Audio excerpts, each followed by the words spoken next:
ನನ್ನವನು ಭಾಗ 76. ಇಂದು business meeting ಅಂತ ವಿರಾಟ್ ಕೂಡ ರಾಹುಲ್ನ ಕಂಪನಿಗೆ ಬಂದಿರುತ್ತಾನೆ. ಅವನಿಗೆ ತುಂಬ ಸ್ವಾಗತ ಸಿಗುತ್ತಿರುತ್ತದೆ. ಅವರು ತಮ್ಮನ್ನು ತಾವು ಕಾಂಪಿಟೇಷನ್ ಆಗಿ ಅಂದುಕೊಂಡರು. ಅದರಿಂದ ಒಬ್ಬರನ್ನೊಬ್ಬರು ದ್ವೇಷ ಮಾಡುತ್ತಾರೆ. ಅವನಿಗೆ ಒಳ್ಳೆಯದಾದರೆ ಇವನು ಸಹಿಸುವುದಿಲ್ಲ, ಇವನಿಗೆ ಒಳ್ಳೆಯದಾದರೆ ಅವನು ಸಹಿಸುವುದಿಲ್ಲ. ಇಬ್ಬರ ಮನೆಯವರು ತುಂಬ ಹೇಳಿದರು, ಬಿಸ್ನೆಸ್ ಬೇರೆ, ಪರ್ಸ್ನಲ್ ಲೈಫ್ ಬೇರೆ, ಕಷ್ಟ ಸುಖಕ್ಕೆ ಆಗಬೇಕು. ಚಿಕ್ಕಂದಿನಲ್ಲಿ ನೀವಿಬ್ಬರು ತುಂಬ ಕ್ಲೋಸ್ ಆಗಿದ್ದೀರಿ, ಅಣ್ಣ ತಮ್ಮಂದಿರ ರೀತಿ. ಆ ಸುಂದರವಾದ ದಿನಗಳನ್ನು ನೆನಪು ಮಾಡಿಕೊಂಡರೆ ಈಗ ನಿಮ್ಮಿಬ್ಬರ ಮಧ್ಯೆ ಇರುವ ವೈಮನಸ್ಸು ದೂರವಾಗುತ್ತದೆ ಅಂತ ಹೇಳಿದರೂ ಕೂಡ ಇಬ್ಬರು ಕೇಳುತ್ತಿರಲಿಲ್ಲ. ತಾನು ಮಾಡುವುದು ಸರಿ ಅಂತ ರಾಹುಲ್, ತಾನು ಮಾಡುವುದು ಸರಿ ಅಂತ ವಿರಾಟ್. ಇಬ್ಬರೂ ಕೂಡ ತಮ್ಮನ್ನು ತಾವು ಸರಿ ಅಂತ ಅಂದುಕೊಂಡು ಎಲ್ಲರ ಎದುರಿಗೆ ವಾದ ಮಾಡುತ್ತಿದ್ದರು. ತಮಗೆ ಮಾಡಿದ ಸಣ್ಣ ಪುಟ್ಟ ವಿಷಯಗಳನ್ನು ದೊಡ್ಡದು ಮಾಡಿಕೊಳ್ಳುತ್ತಿದ್ದರು. ವಿರಾಟ್ಗೆ ಇತ್ತೀಚೆಗೆ ಸಮಾಧಾನವಿಲ್ಲ, ಏಕೆಂದರೆ ರಾಹುಲ್ ದಿನದಿಂದ ದಿನಕ್ಕೆ ತುಂಬ ಗ್ರೋ ಆಗುತ್ತಿದ್ದಾನೆ. ಅವನು ಕೈಗೆ ಎಟುಕಲು ಸಾಧ್ಯವೇ ಆಗದಷ್ಟು ಮೇಲೆ ಹೋಗುತ್ತಿದ್ದಾನೆ. ನಾನು ಅವನಿಗಿಂತ ಜಾಸ್ತಿ ಎಫರ್ಟ್ ಹಾಕುತ್ತೇನೆ, ಆದರೆ ನನಗೆ ಯಾಕೆ ಅವನಷ್ಟು ಗ್ರೋ ಸಿಗುತ್ತಿಲ್ಲ ಅಂತ. ಇಂದು ಮೀಟಿಂಗ್ ನೆಪದಲ್ಲಿ ಆಫೀಸ್ಗೆ ಬಂದಿದ್ದ. ಅಲ್ಲಿದ್ದ ಎಲ್ಲ ಸ್ಟಾಫ್ಗಳನ್ನು ನೋಡಿದ, ಆದರೆ ಅಲ್ಲಿದ್ದ ಪರಿಯನ್ನು ನೋಡಿ ಸ್ವಲ್ಪ ಶಾಕ್ ಆದ. ಎಂತಹ ಸೌಂದರ್ಯ ಅವಳದು! ದೇವಲೋಕದ ಅಪ್ಸರಿಯರು ಕೂಡ ಅಷ್ಟು ಸುಂದರವಾಗಿರುವುದಿಲ್ಲ. ಅಷ್ಟೊಂದು ಸುಂದರವಾಗಿದ್ದಾಳೆ. ಅವಳು ಯಾರು ಅಂತ ಕೇಳಿದೆ. ಅಷ್ಟರಲ್ಲಿ ಅಲ್ಲಿ ಇದ್ದ ಆಫೀಸ್ನ ಸ್ಟಾಫ್ ನನಗೆ ತುಂಬ ಕ್ಲೋಸ್. ಅಲ್ಲಿಯ ಪ್ರತಿ ವಿಷಯಗಳನ್ನು ನನಗೆ ತಲುಪಿಸುತ್ತಿದ್ದ.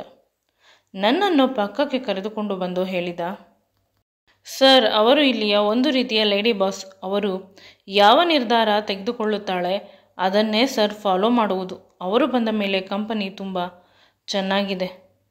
ಅವರಿಬ್ಬರ ಮಧ್ಯೆ ಪ್ರೀತಿ ಇದೆ ಅಂತ ಪ್ರತಿಯೊಬ್ಬರು ಹೇಳುತ್ತಾರೆ, ಗೊತ್ತಿಲ್ಲ. ಅವರಿಬ್ಬರ ಮಧ್ಯೆ ಪ್ರೀತಿ ಇದೆಯೋ ಅಥವಾ ಟೈಮ್ ಪಾಸ್, ಆ ವಿಷಯದ ಬಗ್ಗೆ ನನಗೆ ತಿಳಿದಿಲ್ಲ. ಆದರೆ ಆಫೀಸ್ನ ಎಲ್ಲ ಕೆಲಸಗಳು ಆ ಹುಡುಗಿ ಬಂದ ಮೇಲೆ ಪರ್ಫೆಕ್ಟ್ ಆಯಿತು. ಆಫೀಸ್ನ ವಿಷಯಗಳು ಹೊರಗಡೆ ಹೋಗದಂತೆ ತುಂಬ ನಿಗಾ ವಹಿಸುತ್ತಾಳೆ. ಅದರಿಂದ ನಾನು ಇತ್ತೀಚೆಗೆ ನಿಮಗೆ ಪರ್ಸ್ನಲ್ ಆಗಿ ಯಾವುದೇ ಇನ್ಫಾರ್ಮೇಷನನ್ನು ಕೊಡಲು ಸಾಧ್ಯವಾಗುತ್ತಿಲ್ಲ. ರಾಹುಲ್ ಸರ್, ಆಕೆ ಇದ್ದರೆ ತುಂಬ ಕಂಫರ್ಟ್ ಆಗಿರುತ್ತಾರೆ. ಒಮ್ಮೊಮ್ಮೆ ಇಬ್ಬರು ಇದೇ ಆಫೀಸ್ನಲ್ಲಿ ಇರುತ್ತಾರೆ ರಾತ್ರಿ ಪೂರ್ತಿ. ಅವರ ಮನೆಯಲ್ಲಿ ಪ್ರತಿಯೊಬ್ಬರಿಗೂ ಆಕೆಯನ್ನು ಕಂಡರೆ ತುಂಬ ಇಷ್ಟ. ಅವರ ಹೆಸರು ಪರಿ ಅಂತ. ರಾಹುಲ್ ಸರ್ ಅವರ ಅಜ್ಜಿಯ ಗೆಳತಿಯ ಮೊಮ್ಮಗಳು. ಆಕೆಯ ಬಗ್ಗೆ ಎಷ್ಟು ಹೊಗಳಿದರೂ ಸಾಧ್ಯವಿಲ್ಲ. ಹುಡುಗಿ ಅಂದರೆ ಆ ರೀತಿ ಇರಬೇಕು. ತುಂಬ ಬ್ರಿಲಿಯಂಟ್ ಸರ್. ನೀವು ಆ ರೀತಿಯ ಹುಡುಗಿಯನ್ನು ಪ್ರೀತಿ ಮಾಡಿಬಿಡಿ. ಆಗ ನಿಮ್ಮ ಕಂಪನಿ ಈ ಕಂಪನಿಗಿಂತ ತುಂಬ ಎತ್ತರಕ್ಕೆ ಹೋಗುತ್ತದೆ ಅಂತ ಅವನು ಹೇಳಿದಾಗ ವಿರಾಟ್ ಕೋಪದಿಂದ ಅವನನ್ನೇ ನೋಡಿದ.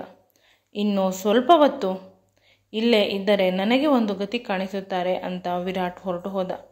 ವಿರಾಟ್ಗೆ ಇನ್ನೂ ಟೆನ್ಷನ್ ಆಯಿತು. ಅವಳ ಆನೆಸ್ಟಿ, ಹಾರ್ಡ್ ವರ್ಕ್ ಇವೆಲ್ಲವನ್ನು ನೋಡಿ. ಈ ಕಾಲದಲ್ಲಿ ಇಷ್ಟೊಂದು ಪರ್ಫೆಕ್ಟ್ ಆಗಿರುವ ಕೆಲಸದವರು ಸಿಗುವುದು ತೀರಾ ಕಷ್ಟ. ಈ ರಾಹುಲ್ ಎಲ್ಲದರಲ್ಲೂ ಅದೃಷ್ಟ ಮಾಡಿದ್ದಾನೆ. ಮೀಟಿಂಗ್ ಮಾಡುತ್ತಿದ್ದಾಗ ವಿರಾಟ್ನ ಕಣ್ಣುಗಳು ಪರಿ ಮೇಲೆ ಇದ್ದುದನ್ನು ರಾಹುಲ್ ಗಮನಿಸಿದ. ನಂತರ ಅವಳಿಗೆ ಅಡ್ಡವಾಗಿ ನಿಂತುಕೊಂಡ. ಅವಳು ಕಾಣಿಸದೇ ಇರಲಿ ವಿರಾಟ್ಗೆ ಅಂತ. ಅವಳು ತನ್ನ ಪ್ರಾಜೆಕ್ಟನ್ನು ತುಂಬ ಚೆನ್ನಾಗಿ ಸಬ್ಮಿಟ್ ಮಾಡಿದಳು. ಇಷ್ಟು ದಿನದ ಅವನ ಕೆರಿಯರ್ನಲ್ಲಿ ಯಾರೂ ಕೂಡ ಇಷ್ಟೊಂದು ಕಾನ್ಷಿಯಸ್ ಆಗಿ, ಡಿಸಿಪ್ಲಿನಿಂದ, ತುಂಬ ಪ್ಲ್ಯಾನ್ ಆಗಿ ಪ್ರಾಜೆಕ್ಟ್ಗಳನ್ನು ಸಬ್ಮಿಟ್ ಮಾಡಿದ್ದು ತೀರಾ ಕಡಿಮೆ. ಅದರಲ್ಲಿ ಪರಿ ತುಂಬ ಚೆನ್ನಾಗಿ ಮಾಡಿದ್ದಳು. ಅದನ್ನು ನೋಡಿ ಅವನಿಗೆ ಆಶ್ಚರ್ಯದ ಜೊತೆ ಭಯ ಕೂಡ ಶುರುವಾಯಿತು. ಇವಳು ಇಲ್ಲೇ ಇದ್ದರೆ ರಾಹುಲ್ನನ್ನು ನಾನು ಸೋಲಿಸಲು ಎಂದೂ ಸಾಧ್ಯವೇ ಇಲ್ಲ. ಅವನ ಮನಸ್ಸಿನಲ್ಲಿ ಹೊಸ ಹೊಸ ಪ್ಲ್ಯಾನ್ಗಳು ಶುರುವಾದವು. ಎಲ್ಲಕ್ಕಿಂತ ಹೆಚ್ಚಾಗಿ ಅವಳ ಮುದ್ದು ಮುಖವನ್ನು ನೋಡಿದ ಮೇಲೆ ವಿರಾಟ್ಗೆ ಅವಳ ಮೇಲೆ ಕ್ರಶ್ ಆಗಿದೆ. ರಾಹುಲ್ಗೆ ತುಂಬ ಕೋಪ ಬಂತು ವಿರಾಟ್ ಮೇಲೆ. ಮೊದಲೇ ಅವನಿಗೆ ಅವನನ್ನು ಕಂಡರೆ ಆಗುವುದಿಲ್ಲ. ಅಂತಹುದರಲ್ಲಿ ಬಿಟ್ಟ ಕಣ್ಣು ಬಿಟ್ಟಂತೆ ಪರಿಯನ್ನೇ ನೋಡುತ್ತಿದ್ದಾನೆ. ಅಲ್ಲಿ ಮೀಟಿಂಗ್ ನಡೆಯುತ್ತಿಲ್ಲ. ತುಂಬ ಜನ ಕಂಪನಿಯ CEO ಬಂದಿಲ್ಲ. ಅಂದಿದ್ದರೆ ಅವನಿಗೆ ಸರಿಯಾದ ಗತಿಯನ್ನು ಕಾಣಿಸುತ್ತಿದ್ದ. ಅವರಿಬ್ಬರು ಕಿತ್ತಾಡುತ್ತಾ ಇದ್ದಿದ್ದು ಏನೂ ಹೊಸದಲ್ಲ. ಇತ್ತೀಚೆಗೆ ಕಡಿಮೆ ಮಾಡಿದ್ದಾರೆ. ಇಬ್ಬರೂ ಕೂಡ ತುಂಬ ತಮ್ಮ ತಮ್ಮ ಬಿಸ್ನೆಸ್ನಲ್ಲಿ ಮುಂದೆ ಹೋಗಿರುವುದರಿಂದ ಮೀಡಿಯಾದವರು ಯಾವಾಗಲೂ ಇವರ ಹಿಂದೆ ಇರುತ್ತಾರೆ. ತಾವು ಕಿತ್ತಾಡಿಕೊಂಡರೆ ಅದು ಕೂಡ ಪುನಃ ನ್ಯೂಸ್ ಚಾನೆಲ್ಗಳಲ್ಲಿ ಪೇಪರಲ್ಲಿ ಬರುತ್ತದೆ ಅಂತ ತಮ್ಮನ್ನು ತಾವು ಕಂಟ್ರೋಲ್ ಮಾಡಿಕೊಳ್ಳುತ್ತಾರೆ. ವಿರಾಟ್ಗೆ ತಿಳಿದಿಲ್ಲ ರಾಹುಲ್ ಪರಿಯನ್ನು ಮದುವೆ ಆಗಿದ್ದು. ಪರಿಗೆ ಈ ವಿಷಯಗಳ ಬಗ್ಗೆ ಅರಿವಿಲ್ಲ. ಅವಳು ನಾರ್ಮಲ್ ಆಗೇ ಇದ್ದಳು. ಆದರೆ ಇಂದು ಮಾತ್ರ ರಾಹುಲ್ ಪದೇ ಪದೇ ನನ್ನ ಹಿಂದೆ ಮುಂದೆ ಸುತ್ತಾಡುತ್ತಿರುತ್ತಾರೆ. ಏಕೆ ಅಂತ ಅರ್ಥವಾಗಿಲ್ಲ. ನಾನೇನು ಚಿಕ್ಕ ಮಗುವ, ಇಷ್ಟೊಂದು ನನ್ನನ್ನು ಪ್ರೊಟೆಕ್ಟ್ ಮಾಡಬೇಕಾ ಅಂತ ಮನಸ್ಸಿನಲ್ಲಿ ತಾನು ಅಂದುಕೊಂಡಳು. ಎಲ್ಲರೂ ಹೊರಗೆ ಬಂದ ಮೇಲೆ ವಿರಾಟ್ ಪರಿಯ ಜೊತೆ ಮಾತನಾಡಲು ತನ್ನ ಕೈಯನ್ನು ಕೊಟ್ಟ. ಅಷ್ಟರಲ್ಲಿ ರಾಹುಲ್ ಬಂದು ಪರಿಯ ಕೈ ಬದಲು ಅವನ ಕೈಯನ್ನು ಕೊಟ್ಟ. ಇವರು ನನ್ನ ಸೆಕ್ರೆಟರಿ, ಇವರ ಜೊತೆ ಮಾತನಾಡಬೇಕು ಅಂದರೆ ನನ್ನ ಪರ್ಮಿಷನ್ ಇರಬೇಕು, ಅರ್ಥವಾಯಿತೆ ಅಂತ ವಿರಾಟ್ಗೆ ಹೇಳಿ ಪರಿಯ ಕೈಯನ್ನು ಗಟ್ಟಿಯಾಗಿ ಹಿಡಿದುಕೊಂಡು ಕಾರಿನಲ್ಲಿ ಕುಳಿತ. ಮೊದಲು ಅವಳಿಗೆ ಡೋರನ್ನು ತೆಗೆದ. ಅವಳು ಕುಳಿತ ಮೇಲೆ ಅವನು ಕುಳಿತ. ಇದೆಲ್ಲವನ್ನು ದೂರದಿಂದ ವಿರಾಟ್ ನೋಡುತ್ತಿದ್ದ. ಅವನಿಗೆ ತುಂಬ ಕೋಪ ಬಂತು. ಉದ್ದೇಶಪೂರ್ವಕವಾಗಿ ರಾಹುಲ್ ಅವಳನ್ನು ಕರೆದುಕೊಂಡು ಹೋದ. ಅವಳ ಜೊತೆ ತುಂಬ ಕ್ಲೋಸ್ ಆಗಿದ್ದಾನೆ. ಇಂದು ನೀನು ಅವಳ ಜೊತೆ ಕ್ಲೋಸ್ ಆಗಿದ್ದೀಯಾ? ಮುಂದಿನ ದಿನಗಳಲ್ಲಿ ನಾನು ಅವಳನ್ನು ನಿನ್ನಿಂದ ಹಾರಿಸಿಕೊಂಡು ಹೋಗುತ್ತೇನೆ. ನಾನೇ ಮದುವೆ ಆಗುತ್ತೇನೆ. ನನ್ನ ಮನೆಯ ರಾಣಿ ಆಗುತ್ತಾಳೆ. ಎಂದಿಗೂ ಕೂಡ ನಾನು ಪರಿಯನ್ನು ಬಿಡುವುದಿಲ್ಲ ಅಂತ ಅವನು ಮನಸ್ಸಿನಲ್ಲೇ ಸಂಕಲ್ಪ ಮಾಡಿಕೊಂಡು ಮನೆಗೆ ಹೋಗುತ್ತಿದ್ದವನು ಸಮಾಧಾನವಿಲ್ಲದೆ ಬಾರ್ ಕಡೆ ಹೊರಟ.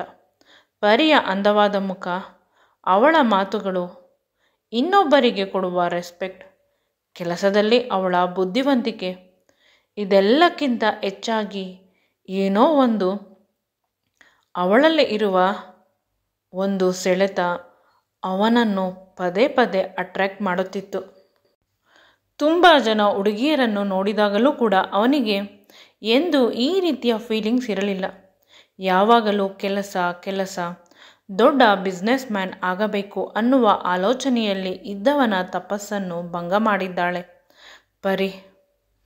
ಇನ್ನು ರಾಹುಲ್ ಮತ್ತು ವಿರಾಟ್ಗೂ ಇರುವ ದ್ವೇಷ ಜಾಸ್ತಿಯಾಗುತ್ತದೆ ಅಂತ ಇಬ್ಬರು ಅಂದುಕೊಂಡರು. ವಿರಾಟ್ ಅವಳನ್ನು ಆ ರೀತಿ ನೋಡುತ್ತಿದ್ದಾಗ ರಾಹುಲ್ಗೆ ಎಲ್ಲಿ ಅವಳನ್ನು ನಾನು ಕಳೆದುಕೊಂಡು ಬಿಡುತ್ತೇನೆ ಅಂತ ಭಯವಾಗುತ್ತಿತ್ತು. ಇಂದು ಅವನು ಅವಳ ಜೊತೆ ಅವಳ ಮನೆಗೆ ಹೋದ. ಪರಿ, ನಾನು ಆರಾಮವಾಗಿ ಹೋಗುತ್ತೇನೆ, ಅಜ್ಜಿ ಕಾಯುತ್ತಿರುತ್ತಾರೆ ಹೋಗಿ ಅಂತ ಹೇಳಿದರೂ ಕೂಡ ಅವನು ಕೇಳಲಿಲ್ಲ. ಮನೆಗೆ ಬಂದ ತಕ್ಷಣ ಗಟ್ಟಿಯಾಗಿ ಅವಳನ್ನು ತಬ್ಬಿಕೊಂಡ. ಆ ಅಪ್ಪುಗೆ ಪರಿಗೆ ಭಯವನ್ನುಂಟು ಮಾಡಿತು. ಭಯದಿಂದ ರಾಹುಲ್ ಪರಿಯನ್ನು ಗಟ್ಟಿಯಾಗಿ ತಬ್ಬಿಕೊಂಡಿದ್ದ. ಭಯದಲ್ಲಿರುವ ಮಗು ತಾಯಿಯನ್ನು ತಬ್ಬಿಕೊಂಡಂತೆ ಅವಳಿಗೆ ಅನಿಸುತ್ತಿತ್ತು. ಏನೋ ವಿಷಯ ನಡೆದಿದೆ, ಇಲ್ಲವಾದರೆ ಇವರು ಈ ರೀತಿ ಆಡುವುದಿಲ್ಲ ಅಂತ ಪರಿ ಅಂದುಕೊಂಡಳು. ಸರ್, ಏನಾಗಿದೆ ಅಂತ ಪದೇ ಪದೇ ಕೇಳುತ್ತಿದ್ದಾಳೆ. ಆದರೆ ರಾಹುಲ್ ಏನೂ ಮಾತನಾಡುತ್ತಿಲ್ಲ. ಅವನ ಕೈಯನ್ನು ಹಿಡಿದುಕೊಂಡಳು. ಅವನ ಕೈ ಸಂಪೂರ್ಣವಾಗಿ ತಣ್ಣಗಾಗಿದೆ. ಅವಳಿಗೆ ಭಯ ಶುರುವಾಯಿತು. ಪದೇ ಪದೇ ಏನಾಯಿತು ಅಂತ ಕೇಳುತ್ತಿದ್ದಾಳೆ. ರಾಹುಲ್ ಏನೂ ಮಾತನಾಡದೆ ಪುನಃ ಅವಳನ್ನು ಗಟ್ಟಿಯಾಗಿ ತಬ್ಬಿಕೊಂಡ. ಇನ್ನೂ ಭಯ ಜಾಸ್ತಿ ಆಯಿತು. ಯಾವ ವಿಷಯದಿಂದ ಇಷ್ಟೊಂದು ಡಿಸ್ಟರ್ಬ್ ಆಗಿದ್ದಾರೆ ಅಂತ ಪರಿಗೆ ತಿಳಿಯುತ್ತಿಲ್ಲ. ಸರ್, ಬಿಸ್ನೆಸ್ ಪ್ರಾಬ್ಲಮ್ಮಾ ಅಂತ ಕೇಳಿದಳು. ರಾಹುಲ್ ಇಲ್ಲ ಅಂತ ತಲೆ ಅಲ್ಲಾಡಿಸಿದ. ಮತ್ತೆ ನೀನು ನನ್ನನ್ನು ಎಂದು ಬಿಟ್ಟು ಹೋಗುವುದಿಲ್ಲ ಅಲ್ಲವೇ ಅಂತ ರಾಹುಲ್ ಭಯದಿಂದ ಅವಳ ಕೈಯನ್ನು ಇನ್ನೂ ಗಟ್ಟಿಯಾಗಿ ಹಿಡಿದುಕೊಂಡು ಕೇಳಿದ.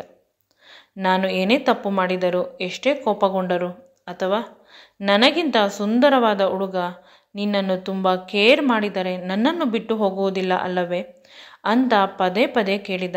ಆಗ ಅವಳು, ನಿಮಗೆ ನಾನು ಬೇಸರವಾಗಿ ನೀವೇ ನನ್ನನ್ನು ದೂರ ತಳ್ಳಿದರೂ ನಾನು ಹೋಗುವುದಿಲ್ಲ ಅಂತ ಅವನನ್ನು ಗಟ್ಟಿಯಾಗಿ ತಬ್ಬಿಕೊಂಡಳು. ಆ ಅಪ್ಪುಗೆ ಅವನಿಗೆ ಒಂದು ರೀತಿಯ ಸಾಂತ್ವನವನ್ನು ನೀಡುವ ರೀತಿ ಇತ್ತು. ರಾಹುಲ್ಗೆ ಈಗ ಸಮಾಧಾನವಾಯಿತು. ಹೋದ ಜೀವ ಬಂದಂತೆ ಆಯಿತು. ಪರಿ ಅವನಿಗೆ ತನ್ನ ಹೆಂಡತಿ, ಪ್ರೇಯಸಿ ಮಾತ್ರವಲ್ಲ, ತನ್ನ ಸಂಪೂರ್ಣ ಪ್ರಪಂಚವೇ ಆಗಿದ್ದಳು. ಅಜ್ಜಿಯನ್ನು ಬಿಟ್ಟು ಬೇಕಾದರೆ ಇರುತ್ತಿದ್ದ, ಆದರೆ ಪರಿಯನ್ನು ಬಿಟ್ಟು ಇರುತ್ತಿರಲಿಲ್ಲ. ಈ ವಿಡಿಯೋ ನಿಮಗೆ ಇಷ್ಟವಾಗಿದ್ದಲ್ಲಿ ನನ್ನ ಚಾನಲನ್ನು ಲೈಕ್ ಮಾಡಿ, ಶೇರ್ ಮಾಡಿ ಮತ್ತು ಸಬ್ಸ್ಕ್ರೈಬ್ ಮಾಡಿ. Thank you.